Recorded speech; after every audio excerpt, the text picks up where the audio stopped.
इस वीडियो में मैं आप सभी के लिए लेकर आई हूँ SSC CGL CHSL CPO MTS railway इन सभी एग्जाम्स के लिए इम्पोर्टेंट प्रश्न लेकर आई हूँ जो कि सभी एग्जाम्स के लिए इम्पोर्टेंट है। बोला गया है दो संख्याओं का गुणनफल 9216 है।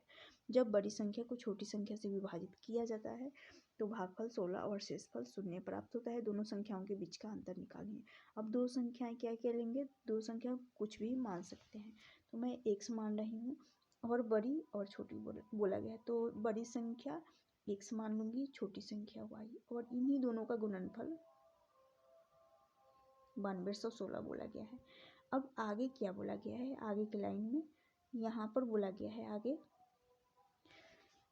बोला गया है बड़ी संख्या को छोटी संख्या से यानी x को y से विभाजित करने पर भागफल 16 प्राप्त हो रहा है। तो यहाँ पर दिख रहा है कि x का मान क्या, मैं यहाँ से x बराबर y इंटू 16, तो ये 16y हो जाएगा।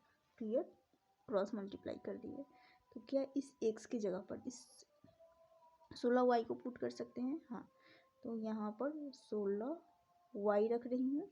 फिर आगे देखिएगा इंटू y, इसमें हमें 9216 का 9216 में 16 का डिवाइड कर देंगे। 16 पच्चीस 80, 5 बार में चला जाएगा।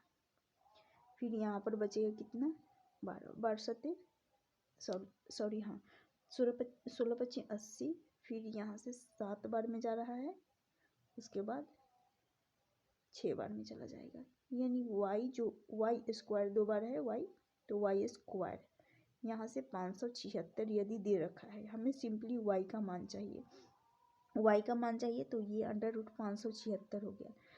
तो 576 रूट 576 का मान 24 होता है। कहने का मतलब है y जब 24 आ गया, y का मान 24 आ गया, हमें x का भी मान तो निकालना है। तो इसी इक्वेशन में y को यदि पुट कर रही हूँ तो देखिएगा हमें x का मान निकालनी है, तो 9216 में y का मान डिवाइड कर देंगे। y का मान कितना है, 24 है, यहाँ y पुट करेंगे तो y का मान 24 है। यदि 24 को मैं रख रही हूँ, डिवाइड कर रही हूँ 24 से 9216 को, तो यहाँ से हो जाएगा,